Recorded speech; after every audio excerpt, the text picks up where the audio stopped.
Saturday Night Fever. Okay. Here we go. That's an oldie but a goodie, right? I did feel like I should get a disco ball and do the, we should do that. But yeah, no, my singing isn't that good, Ruth, so yeah. Okay, all right, never mind. Does it really matter? Okay, hello to the world. This is Ruth Stuettgen from inspiredwomanTV, and I'm your host and producer, and Andrea Donaldson, who is a really good friend, and we've known each other for a few years. Mm-hmm. And I think we're on this journey together, and we're going to be on it for a bit longer than just a few years. So welcome to the show. This is our Saturday night live show. Started last week, and hopefully it's going to continue every Saturday night. So if you're home on a Saturday night and you want something to do, watch a really good live TV, then this is the show to be on. So we want to inspire you with, inspirational ladies talking about their journeys and what they've gone through and how they've stayed on top of their game. So welcome to the show. And I'm going to introduce Andrea Donaldson to you. And I'll just read a little bit about her bio before we start the show. So Andrea was born in Melbourne, Australia, and she's the youngest of 2 children. And she grew up in Melbourne and in Sydney. So Andrea began her working career as an occupational therapist at the Royal Talbot Rehab Hospital in Kew in Victoria. And her role as a neurological rehabilitation therapist began a lifelong fascination with the human brain and the way it works. And over her extensive career, she has reinvented herself in many diverse settings, including age rehabilitation, community health in multicultural Coburg, aged care assessment, and now behavioral support for people living with dementia. And she took a year off to travel to Sierra Leone in West Africa from April 1986 to April 1987. And that year helped her to define her passion for working across cultures. And in this voluntary position, she worked in a remote church-run hospital in Kamwaki, in northern Sierra Leone. I hope I'm saying that right, Andrea. Sierra Leone, that's right, yes. Kamwaki? Kamakwa. Oh, Kamakwa. Andrea's attraction to understanding human behavior has empowered her interest in brain health and the effects of essential oils on the human mind and behavior. It's Andrea's desire to see people bring about lasting positive change to their lives through the powerful insights that she shares with them. And her occupational therapy background has given her the skills and experience to know how to promote self-reliance and independence in those she encounters. She has a love of the written word and its power to influence, and the simple act of reflection through journaling. Andrea loves to combine the use of essential oils with reflection and to encourage lasting change. And she lives with her husband, Wes, beautiful soul, and her 3 children in a rural setting in Melbourne. And she enjoys time to developing the land and themselves. And I'll get Andrea to talk more about how she lives in that rural setting. It's a beautiful place. And Andrea is also an author, and we wrote our books together. So we know each other quite well.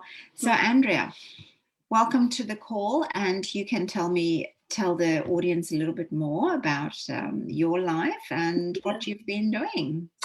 Thank you, Ruth, and it's lovely to be here on a Saturday night live. So I've when you listen to someone talk about your bio, it brings back memories in lots of different directions, and right back to as a new graduate working in brain rehabilitation as an occupational therapist and being absolutely fascinated with the way we're wired and what promotes brain health and what actually detracts from it. And when someone's had a brain injury, how do we establish those pathways. And when I trained, well, you know, when you hear me talk about the 80s, some of the audience are probably going, I wasn't born, or I was just born in the 80s. When I trained, we were told that the brain was quite a rigid thing, and it's only been probably in recent decades that we've learned that the brain is actually plastic. It's called neuroplasticity, and it's that capacity of our brains to reinvent themselves, if you like, to lay down new pathways.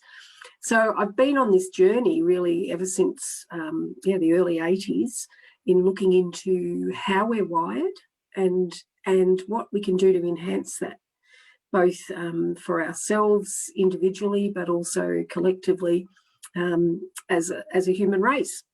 That, you know, we've been put together in a very unique way, and I think that what I've in all the reading, all the research, everything that I've done, what I've realised is that we are in fact fearfully and wonderfully made. You know, that what science is now catching up on is, in fact, truths that have been known for centuries, and that has been a really fascinating journey. Through that process, and hearing you talk about me going to Sierra Leone for 12 months and working as a volunteer, I had a dream while I was there that I would adopt children from Africa. Didn't know how that was going to take place, and so that's where Ruth and I met, because I was writing the story of our adoption journey, and I returned home to Australia with that dream of adopting children planted in the back of my brain. And I hadn't met Wes until I got back from Africa. So you only met him after? Yeah. I actually met him, believe it or not, on the night that I got back. I was totally jet lagged. It wasn't the best first impressions, but I think that was because I was so tired. And we developed a friendship first, and then when we got together, and I still had this dream to adopt children, but I didn't quite know when to mention it to him. Like, do you say that on date one and watch the person run from the door, run screaming from the building? What point? So I have a strong Christian faith, and I had this thought, well, do I say something? And I just got a sense of I could trust that to the Lord and leave that in his capable hands, and he would work it out. And so we'd been married, probably about 8 or 10 years, maybe. Possibly. It would be about that length of time. And we started to talk about having a family. And Wes came to me one day and said, I found this in the Saturday Age. It's about intercountry adoption. I don't know if you'd be up for that, but I feel like we're being led down a path of not necessarily having children biologically, but giving a home to an orphan or more than one. Yeah. And I said, yep, I'll be up for that. And he said, no, you need to think about this. This is not something you can enter lightly. And I said, listen, I've had this dream since 1987. It's a big decision, isn't it? It's a big decision. Yeah. And it's quite a process, and I would say it's not for the faint-hearted. It's not without its challenges, but been fantastic for us to put a family together that way. So I didn't have to engineer it. I didn't have to make it happen. And as a fairly capable and direct woman, I'm used to making things happen in my workplace. But in this case, I just trusted and never raised the issue. Just prayed about it and left it. So it did come about. And so in the year 2000, we adopted 2 children from Ethiopia, which was the only country that was adopting from Africa into Victoria at that stage. And when we went to Ethiopia to collect our 2 youngest kids, we discovered they had an older sister. Surprise! So you realised that when you got there? Yeah. On the first day we met our kids, we were talking with their foster carer, and they were there, and we'd both learnt a little bit of Amharic, which was their language, one of the Ethiopian languages, and Chikula, one of our daughters, had said her sister And I thought, oh, I know that word. That means sister. What's sister? And that set us on a quest, really, for 6 years to adopt our eldest daughter. So it's been quite a journey and lots of unexpected twists and turns along the way. But I think through it all, my fascination with human behaviour, the brain, and how to really bring out the best in us has always been there. And so journaling has been a big part of that. I can go back and find journals from decades ago. I've still got them. They're all in boxes. I went looking for something the other day and pulled all of them out, and it was quite amazing to look at them all in the one spot, all over a table. Amazing. My life in books, if you like. But I've always found that a really supportive thing to do, just to write. Yeah. So do you write just whatever comes to mind? Do you do free writing? Is it something called free writing that you do? I do, and I've just probably late November last year, I started a thing called Morning Pages, which is through Julia Cameron wrote a book called The Artist's Way, and it's about rediscovering. She calls it, a spiritual path to rediscovering your creativity. And her theory really is that we all have creativity in us. It's just that we've put blocks and we've put lids on it. And everyone's creativity is different, though, isn't it? Absolutely. You might be a sculptor or it's not necessarily to be an artist or painting or something. No, writing is a creative pursuit.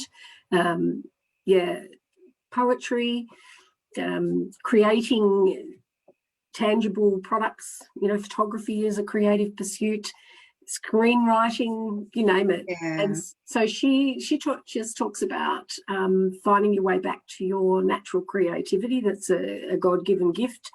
And one of the exercises that she gets you to do is to write three pages every day. And it starts as free writing, but it's a very fascinating process. And I thought, it'll be 3 little pages, A5, little journal, like something like this. No. Because I got the companion journal. It's big. And so, but it's actually a really interesting process to do. And I'm about 9 or 10 weeks into this process every single day, having written pages. And she says, don't read them and don't show them to anyone. Just do it and see what starts to flush out. And it is interesting what comes up. And just this week, one of the activities that she set is to go back and read your pages and see the insights. Read with a highlighter pen and actually highlight insights that you see that are recurring through your pages, and also actions that you would like to take as a result of what you're reading. So that's been fascinating. I do journal sometimes in a more structured way. I recently was down working on the Mornington Peninsula, and I called into the shops at Rye to get a sandwich for lunch and wandered into the newsagent. One of my favourite spots in all the world, newsagents. I was born in the days where there were newsagents and that was it. Now there's office works and there's online shopping and all that. But I used to like to hang around the newsagency when I was a kid. And I discovered this little book on journaling. What's it called? Overcoming anxiety through journaling. So, things like that attract me because I'm very passionate about mental health, looking after ourselves, not just our physical selves, but also our mental health. So, so sometimes I do a very structured journal and I'll answer questions. That's interesting. And I know you've got a group on Facebook about journaling, right? What's that called? So that's called The Art of Journaling. And it's, with the evolution, I guess, of Facebook, it started with just me and a few friends, and I'd share a few tips and maybe put a little journaling prompt in there. And it's really developed since then. And I think we've got over 300 members now. And I've put a lot of the posts into what used to be called units, but I think this week Facebook got bored with the term units and changed it to guides. Guides now. Guides, okay. Right. So I have a series of different guides. There's a a 60-day journey through mindfulness using journaling. There's I'm just doing a whole series on All About You at the moment, so just some little journaling prompts that if someone's just wanting to sort of put their foot in the water and try journaling, they can go in there and maybe just a couple of times a week take one of those questions and just start writing and see what. Sounds like a good idea. So if anyone's listening, please go and go into it's a private group. Do they have to ask for permission to? Yes, it is a private group. The Art of Journaling. But I'm not hidden on Facebook, so if you look for Andrea Donaldson, but it will come up though, wouldn't it? It should. Yeah, it should come up. I think it should come up, and then you can ask to join or something. Yes. Yeah. I know I'm a part of it. I'm not really that active in it. Look, I've got friends who say I watch a lot. I don't comment much, but I actually take a lot of the prompts you're giving me and I use them in my own personal journaling. And that was always my aim. Some people do enjoy that engagement and chatting on Facebook, and others just want to use it as a resource. And I'm happy either way. It's a drama-free zone. It's not always the right time for people. So if anyone is watching, just pop into the we can pop it into the notes or comments later on what the journaling group is called. And we can go from there. Now, what was I going to say? So if you are watching, just let us know whether you journal and how often you journal and what your thoughts are on that, and if you have any insights to share with us.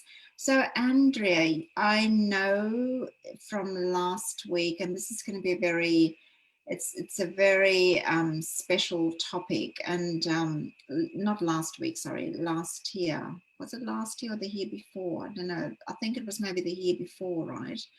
You had an incredible health journey that led you on a journey with with what mental health, well-being, physical health, that just shot you down onto your knees, I think. And I saw you in that time, and seeing you now and how you've come through it, it's incredible. So would you mind sharing a little bit about that? No, not at all. So in December 2018, so just over 2 years ago now, I went to visit my little daughter in the US, and I had suffered from eczema as a child and throughout my life, and it would flare up and settle down. It would be particularly bad on my hands and at some periods on my face. And when I went to the States, I noticed that I'd always been given hydrocortisone creams and cortisone creams, and I think on a couple of occasions probably some oral cortisone when it was really, really bad, and they said, oh, you'll need to take this just to settle it down. And so as I left to go to America, I remember thinking to myself, well, I'm not going to take my cortisone cream. It's not working anymore anyway. I don't feel like it's doing anything. My hands were worrying me, but not overly bad. And off I set. And then when I got to the States, I started to develop this red rash just on my chest. And I thought to myself, it's just the water. I've gone international, and my body doesn't like the water. Yeah. And it didn't sort of do much else. It stayed there for the whole trip. It was winter, of course. It was December, and my daughter and I ended up going for a week to New York City. So I was covered up and I wasn't overly aware of it. But I remember coming back on the plane and just being so uncomfortable, and my legs started to get itchy and swollen, and this rash was getting worse. And I just thought to myself, oh, I'm just so tired. I just need to go home and, lay down in a bed instead of sitting in a plane for all those hours. Anyway, what happened from there was that from about January through till about March, April of that year, so 2019, this rash got worse. Yeah. And then I stopped being able to sleep properly. And I was waking at sort of 1 a.m, absolutely like my skin was on fire. It was red, it was angry, and I was starting to really be quite concerned. So I went to see my doctor, and then they wanted me to go and see a dermatologist, and so it went on, and all that I was offered every time was more steroids. Take more steroids, take more steroids. And then a friend of mine who I knew through the oils community said, oh, you need to talk to my friend in Western Australia. I'm sure she's been through exactly what you're going through. And I thought, what is it that I'm going through? I'd really like to know, because it isn't fun. Anyway, cut a long story short, this girl told me about topical steroid withdrawal. And I started to do some research. I'm a real researcher. I do like, I love people and I love their input in my life, but I'll go and look into it. I won't just take people's word for things. So, and I've been like that with mental health stuff, with journaling stuff, with oils, you name it. So I had been using oils for a while, and they had stopped being effective with my skin. And everything, it was just like everything was on fire. All my nerve endings were on fire. So I looked into topical steroid withdrawal, and it was exactly what I was experiencing. So I went to see a dermatologist. I asked her about that. She basically said, oh, it doesn't exist. Okay. And I just kept researching, and I could see all of my symptoms were lining up with what this was. And basically it was my body saying, for all those years you've used steroids, now whether you're using them topically or orally doesn't really matter, because they're still having an effect on your adrenal gland, which is where in our body we make cortisol, which is our stress hormone. And if we're suppressing it by a man-made cortisone cream or a cortisone tablet, or then our body stops making it itself. So it's sort of like, well, what do I need? Why do I need to produce cortisol from your adrenal glands if you're getting it from somewhere else? So of course you get a rebound effect. Like anything that you withdraw from, you get some sort of effect.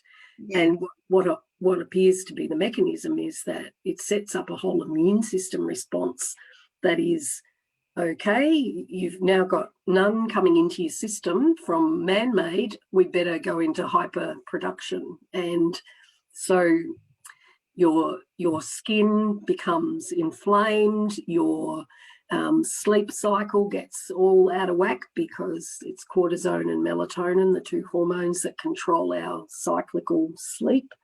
And yeah, I just felt like I was on fire. The pain was indescribable, Ruth. There are people who have gone through this for years. I was very fortunate that I had some natural products that really sped up the detox process and helped my body start to make its own cortisol again, fairly quickly. But even so, in the process, I had to stop work. I couldn't drive. I was so tired. At one point, I think I was getting 1 to 2 hours sleep a night. You were very unwell. I was incredibly unwell, and it wasn't just a rash. People, oh, that's your eczema playing up. It was a whole system. My whole body was out of whack. And because the skin microbiome is very connected with your gut, and we know a lot about the microbiome in our gut, what we also know is that it's very connected with our brains, because we make most of our serotonin in our gut, which is one of the feel-good hormones. So, of course, then you get anxiety and depression related to what your body's going through. So you're not sleeping, you're in pain, you're depressed. And so I had to stop work, which, of course, then becomes a further downward cycle, because now you're not working and earning anything. So now you've still got to pay your mortgage and do all the things that each of us have, financially on top of us. So it was a pretty dark year, 2019. I can definitely say that. I don't know whether I can share my screen and show you the photo of my skin at one point. I'll see if I can see if technology will support me. Here we go. It was, I remember I came to visit you once, and it was just incredible. Can you see that, Ruth? It looks so wonderful now. Just let me have a look. No. Let me try Are something you else. sharing it again? I was, but I'll just go in to pictures and share, and then find the. Yeah, there we go. Something's happening. Something's happening.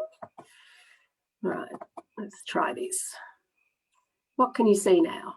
I can see your screen and the one photo that says TSW with the blue. Yeah, that's the one you want to show. Yeah, so that's my skin, and it's probably one of the worst times. Are you able to click on it? I remember that photo. Yeah, because I saw you when I came to visit you one day. Yeah, so it's showing up as my screen on my screen now. You're not seeing that? No, I can only see, but it's for those watching. I'm not quite sure what you can see. What I'll do, I'll come back out, and I can put it into the comments. It's the one with the blue highlight underneath, so it looks, you know, you can see how red Andrea's face is and how red her neck and her décolleté is. So you can try and share it if you want to. I remember when I saw you that one day, you looked really unwell, and you used to say how you weren't. And like you say, it's a downward spiral, right?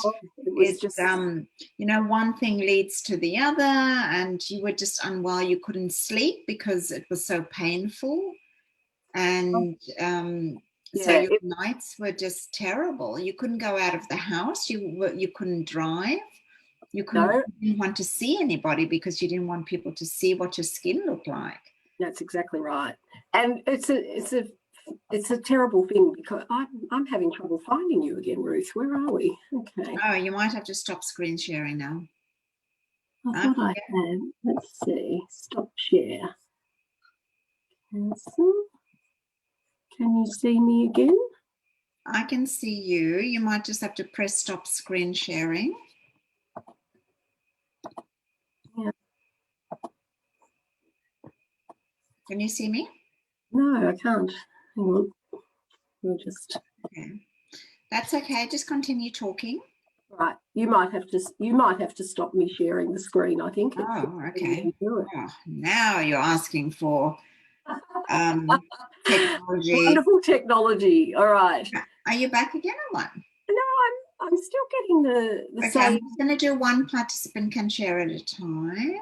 Yes, and see if that brings me back. Not sure. Nothing's happening here. All right. Okay. Well, I can still see you. So if you just continue to look into the camera and yeah, that's fine. And just pretend that nothing's happened. That I can see you. Well, I can hear you anyway. That's the main thing. So yes, I was not in a good place at all, and all that I was being offered was really more medications to suppress my immune system, and it just to me it was, how is that going to help? You know, and I kept saying, well, if I take more cortisone, what will happen when I stop? Because cortisone is one of those drugs that you shouldn't be continually using. It does set up quite a nasty cycle. And so no one could tell me that. It was kind of like, yes, but you're in so much pain. And I said, yes, I understand that, but you tell me what's going to happen if we does set up quite a nasty cycle. And so no one could tell me that. It was kind of like, yes, but you're in so much pain. And I said, yes, I understand that, but you tell me what's going to happen if we does set up quite a nasty cycle. And so no one could tell me that. It was kind of like, yes, but you're in so much pain. And I said, yes, I understand that, but you tell me what's going to happen. Are you still there? I'm getting a lot of feedback. Okay. Oh, what's happening? Can you hear me?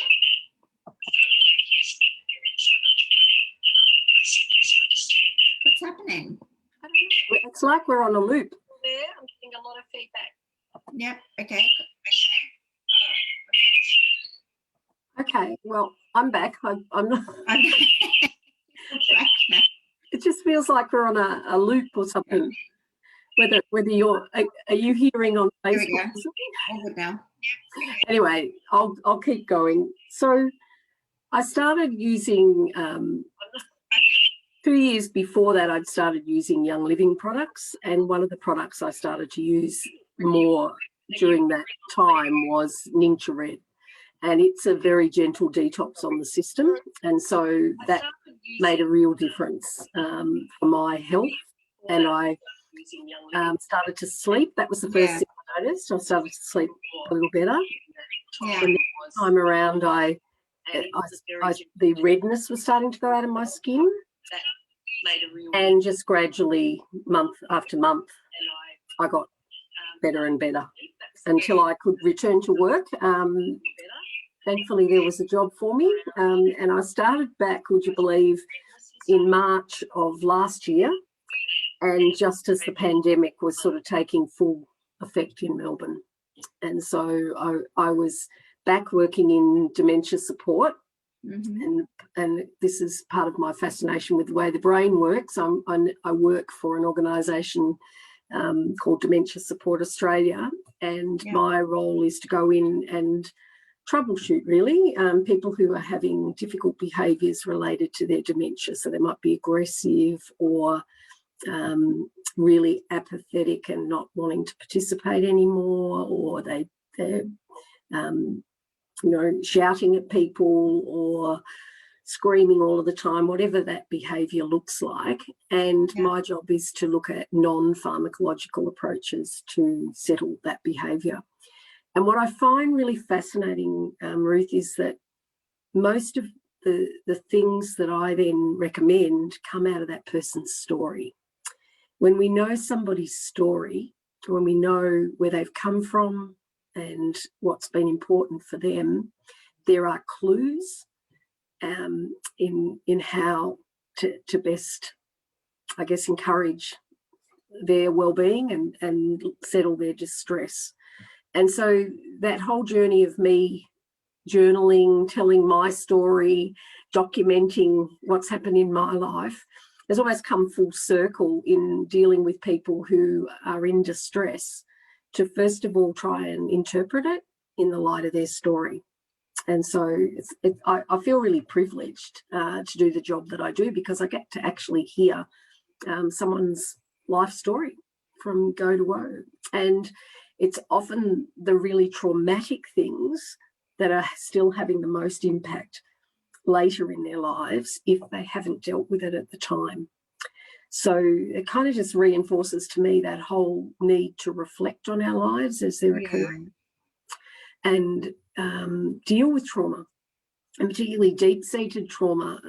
There's a lot of research to prove that using parts of our brain that we don't actually think about, we just do, and that's our limbic lobe, very deep inside our brain. It's where our emotions are centered, and so it's often the best way to access it is through our nose, through our olfactory sense, which is why I'm so passionate about essential oils. If we can actually see lasting impact on someone's behaviour simply by having them smell something, because they don't need speech. So if someone's got a severe dementia and they've lost their language, we can still actually have an impact on their brain and their behaviour and calm them and give them a sense of comfort and that they're safe simply by them breathing in oils. Really quite fascinating. And we can do that for ourselves as well. So if we're having a stressful day, we can actually use oils to settle that distress in ourselves. Yeah. So what is an oil that you use when you feel stressed out? There's a number of oils. Peace and Calming is a blend that Young Living make that I particularly like. And when I was at my itchiest, as I like to describe it, it actually helped with, believe it or not, to settle, because I think it affects our whole nervous system. It actually settled the itch as well. And I discovered that quite by accident. I was putting oils on my feet at night one night just to sort of calm myself. When you're not sleeping, you get anxious about not sleeping, which then makes the not sleep. So So I thought, oh, well, I'll just use some peace and calming, and I'll just put a drop on my feet, because that's the way to get it through your whole nervous system. We have all our nerve endings finish in our hand. The points on your feet, yeah? Yeah. So I was just massaging it in, and then I realised it wasn't as itchy. So for me, that was a really nice little, side effect of using something that was really to relax me. I also love lavender is a beautifully calming oil. Lavender is very calming, isn't it? I think I've got lavender as well. And there's another blend called Stress Away. And Stress Away, I actually have a little Stress Away that I carry in my handbag. And when I'm working, I often wear diffuser jewelry, and I don't wear perfume, because a lot of people react to perfume because of the chemicals in it. Yeah. But I can use oils because they're natural, and they don't, the company that I buy from, they don't adulterate their oils with any chemicals. So I can safely wear them. And I do notice that sometimes people do, it does have an effect. And I have in a couple of occasions said to someone, have a smell of this, and watched just the shift in their behaviour. It's quite remarkable. That is such an important sense to have, isn't it? I mean, we've got so many memories with smells, and smells can make you terribly sick. Yes. And it can also bring back memories of childhood when you remember. I remember when I was growing up, and even now I remember certain smells, and it's associated with people as well. I always say, like, a very close family that we grew up with, I still have that smell of their house in my system. Yeah. I know exactly what it smelled like. It wasn't a bad smell, but it was like each person has a smell. Each house has their own smell. Yep. You just know who it is, and you can smell. And there are some smells of food, for instance, that instantly bring back a memory. Yeah, that's right. And again, that's because our memories and our emotions are stored in our more central brain, our limbic lobe, the amygdala part of the brain. And so we can elicit that memory through a smell without any words. Yeah. You can smell something, it'll take you straight back to that place, and and language is bypassed because we're not actually going to the cortex. Yeah. It's very almost primeval, but it's very powerful stuff to be working. Very powerful. And I said before, I have a strong Christian faith, and there's a verse in the last book of the Bible that talks about that the leaves of the trees are for the healing of the nations. And I've often pondered that. And in fact, most essential oils are either leaves or flowers, or they're the lifeblood of a plant. And so there's healing in them because that's where it's stored. When the plant wanted to heal itself, it used its own oils to do that. It's very old, isn't it? Just to be working in the Bible, and I know in the church, the Catholic Church, with their, what is it, the myrrh and all those frankincense and myrrh, and the ancient Israelites, had they actually had blends that they would use for anointing oils to anoint the priests, and they would they had incense that was all based around wasn't the incense sticks we buy at it was $2 shop. no, not at the local $2 shop. They're not made of anything natural. I think you can actually smell the difference in the synthetic fragrances and the oils. Well, usually, when I see people use essential oils, I often get people say, "Oh, they give me headaches," and I can tell straight away. I think the ones, they're fragrance oils, But it is a fascinating study, and so it's been something that I've really looked into in terms of my own health, and looking for natural remedies where I can, not man-made products. I guess having gone through what I went through 2 years ago, or nearly 2 years ago, it's made me realise that everything that we put into our body has some sort of effect. And it's like everything, really. I mean, even if the stuff that we put on our skin, our skin is porous, it just goes straight into our bodies. And Well, our skin is our biggest organ. It's Yeah. the biggest organ of our body. And so my rash was indicating that something was terribly wrong, not just at the skin level, but so I had to treat it from the inside out. Inside out, yeah. And Yeah. I mean, a lot of the things that we put on into our bodies now, it's just treating the, it's not actually treating the cause, is it? It's just treating the symptoms, which is really sad. Right. Yeah, an incredible journey. And I'm so happy that I mean, I know you personally, so I know a lot or some of what you've gone through, because at first you were, you know, I wasn't aware that you were going through that. And it's interesting that when people are going through something, and I've gone through things as well, where you shut out certain people, circumstances, because you need to deal with it on a basic level with your family, with yourself. And You're right, so right, Ruth. I mean, sometimes it's just a battle to get through a day. Yeah. You know, it's getting up and having a shower. I mean, there were times I spent, when I was really unwell, I remember one day I spent nearly 8 hours in a bath, because believe it or not, a hot bath was the most soothing thing, with some Epsom salts and some other salts in there, and it just, I guess, dampened down the skin's response for a while. And so for quite a few months, if you rang me, a lot of people would say, "What's that background water?" "Oh, I'm in the bath." Just be thankful it's not a video call. Yes, that's right. FaceTime.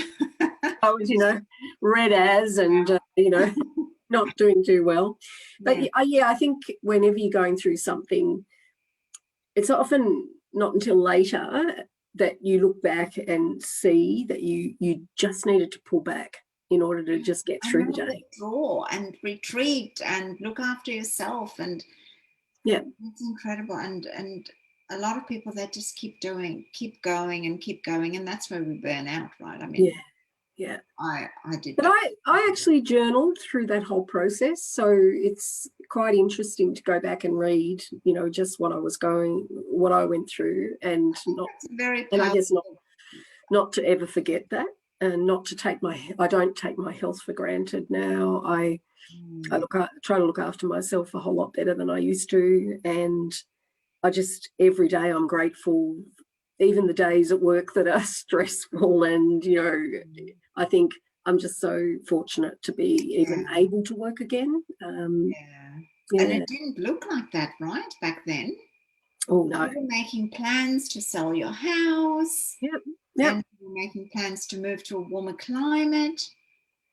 Yep. It's we needed to think about a lot of things, and it was going to be some massive changes, and it didn't look, and it was interesting because we went to a financial planner, and we had two scenarios, and one was if Andrea returns to work, and we were all kind of going, "Oh, that doesn't look like that'll be the plan." So, plan B, if she doesn't, yes, we'll have to sell the house, we'll do this, we'll do that, we'll downsize, and so, every day I'd walk outside. We're on 5 acres in a beautiful part of Melbourne, and I just am grateful, really grateful for, the sheep in the paddock, and the opportunity to dig the dirt in my garden. I don't take anything for granted. Thank you so much for sharing that, Andrea. It's very special. So what insight, how would you want to inspire someone who's gone through a similar thing, or who's had a health challenge like you have? Is there one sentence or one tip that you could leave them with? I think there's always hope, would be what I would say. That no matter how dark things look, no matter how much pain you're in, no matter, there is always hope. And sometimes you've got to go looking for it in unexpected places. One of the natural remedies that I used came about, and you've got to be humble enough to ask for help, to really go seeking and keep seeking. So you know, at one point I had to go into the office to hand back my, you know, mobile phone, my computer, you know, and I was not well, and we were on our way to see some eminent immunologist at a big hospital in Melbourne. And so I had to go into the office, and I was not well at all. And Wes had to drive me because I wasn't driving at that point. And I got to the office, and one of the guys that I worked with who's in research said, "Oh, Andrea, have you, you know, I can see how much you're struggling and how much pain you're in." And he recommended something that I had never heard of before. It's a natural fatty acid that people in chronic pain don't create enough of in their body, and they need to support. So it's got this really long name, but it basically is PEA. I know that.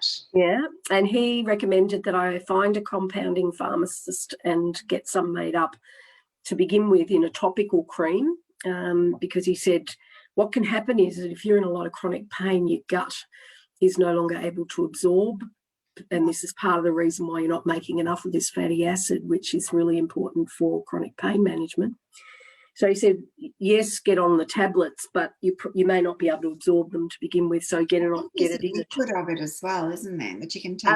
Yeah. Well, what my pharmacist did was she, and it was just around the corner from us. It was quite crazy in Cranbourne. You know, it's like just down the road. Okay, so we went there, and Wes said we're going there on the way home. Okay, and this lady was just delightful, and I still go there because I'm about to wean off those tablets. You don't need to take them forever. Your body starts to kick in again. Okay. But that was that, and the wolfberry drink that I was taking and still take to this day made huge difference. The turnaround was quite dramatic, actually. But yeah, so if I hadn't humbled myself, like I could have sent Wes into the office. I could have said, "Here you go." Had that conversation, yeah. No, I wouldn't have run into Michael. Michael wouldn't have suggested PEA. And in fact, I've got a couple of girlfriends who've had fibromyalgia, and they've started to do some research as well. They've started to use PEA. You know, we're not here to diagnose or treat or any conditions, but it's just worth exploring some natural remedies. And yeah, so again, I had to be willing to step out of my comfort zone and look for hope and believe that it was there. And yeah, and I'm so much healthier. Yeah. In fact, I think I'm healthier now than I was even before I got the topical steroid withdrawal, because my adrenal glands are working the way they're meant to. So therefore my hormones are regulated, just a whole lot more. So there's always hope would be what I would say to someone who's struggling. Right. That's so incredible. Thank you so much for sharing. And, you've come full circle, which is really great. And there's always going to be stuff that will throw you off balance, right? But part of the human condition, isn't it? I mean, exactly. We're there to grow and expand, and with each. Otherwise, we'll get bored sitting around doing nothing. Yeah. Oh yeah. This whole thing that the whole world is going through right now too. Life is challenged, that's for sure. Yeah, I thought 2019 was bad, and I thought 2020 was going to be a much better year, and then, whoa. Anyway, I mean, I'd had my year of being confined the year before and had learnt the power of connecting with people in different ways. Yeah. Not being able to go to church, to meet with my friends like I'd normally had. I'd had to find other ways to do it.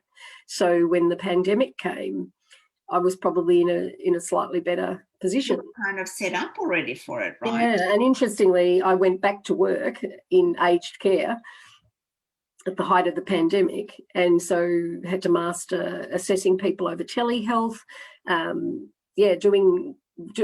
we'd always been a national program, so we'd been used to doing Zoom and all of that well before 2020 came along, but it took it to another level. And then, of course, the stress levels in aged care over, the lockdowns and so forth added a whole new dimension. So, yeah, having come through that in 2019, I think I was probably in a quite unique position Yeah, to be able to say this too will pass. no, Because that would be the other thing, you know, while I'm saying there's always hope, there is always, you know, you can be at the blackest of moments in your life, but it won't stay that way forever.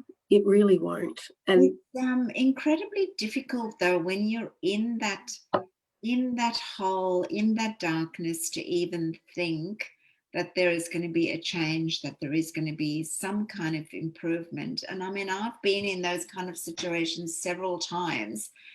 And when people tell you it's okay, this will, you know, it will be fine, you'll get over it. And I just want to say, shut up. I don't want to hear that. you don't know what you're talking about. Now, what do you know? Yeah. And I think with this pandemic, especially right now, I mean, everyone's experiencing it in a different way, but yet we're all connected.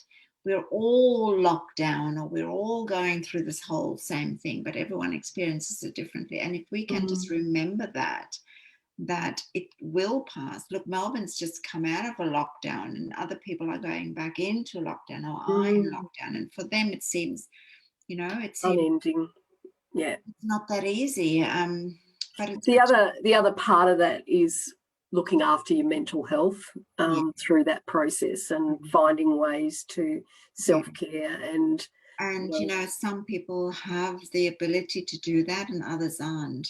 Yeah, and that's part of the reason that I established that journaling group, was really to guide and I guess just share where I'd found it helpful to journal in those situations and to get it out. Because what we don't process eventually comes out, either in our health, in, you know, and that was the other part of my journey, was, you know, some stress with a family member with quite a severe mental health issue. And so at some point it catches up, and so finding ways to express it. And you may not be a journaler, you might be a runner, or, you know, there might be something else you do, but you have to do something to self-care. Yeah. Well, I hope that somebody will connect with you on the journaling group or on Facebook. Yeah, love to connect. Andrea Donaldson. And or just ask on Inspired Woman TV. I'm going to be sharing the video on Facebook again, and also I'll place it on YouTube as well. So you might have some inquiries there. Okay. You know, if people want to reach out to you to ask you, there might even be someone that's gone through a similar thing with their skin that might or going through it and feel going through it right now. Yeah. I mean, the planet is full of people who go through similar things, don't we? And it's always good to be able to hear from others how they actually coped with it. Well, there's what's that verse in the Old Testament? You know, there's nothing new under the sun. It's true. Yeah, there is nothing new under the sun. We don't have to reinvent or invent anything new. No. We just recycle. Upcycle and recycle. So Andrea, thank you so much. We could stay here for another hour or so, right? I was hoping we'd be finished in half an hour or 40 minutes, and it was really good. We can just keep talking, and there's another book in there, right? So I'm excited to be back in your world, and that we're going to do something together, and especially with the event coming up on Instagram. We've got a great event coming up. We probably should. We should be promoting, Ruth. We should talk about International Women's Day. We've got an event coming up on the 15th of March. International Women's Day. We're going to have a morning tea lunch. So if you want to get some more details about that, let us know. We are in the planning stages of it. It's not that long to go. International Women's Day is on the 8th of March. And the theme this year is Women in Leadership, right? Women in Leadership. And the hashtag is Choose to Challenge. So it's all about, you know, going out there, and gender equality as well, because we're all, you know, we want to be all equal and do lots of different stuff. So join us at the International Women's Day event on the 15th, or just join us next Saturday for our live with Inspired Woman TV if you want to come in and even be interviewed if you like, just send me a message and we'll go from there. So have a beautiful day. Andrea, thank you so much again. I love you, my friend. Love you too, Ruth. Thanks for having me. You're welcome. Thank you for coming on the show. And we'll talk again about the event.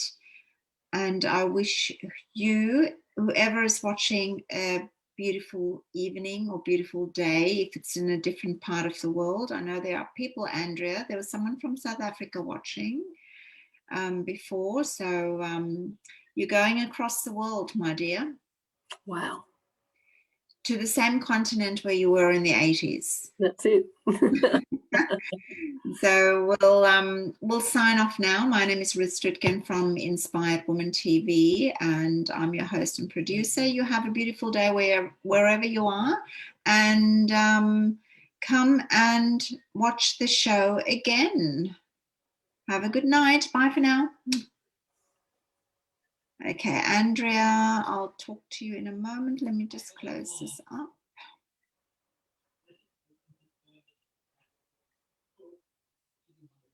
How do we end this one? Because I get to actually hear. Have a good night. Bye for now. I actually have done this several times before. Let's do the live on Facebook. Stop live stream. Bye-bye, everyone.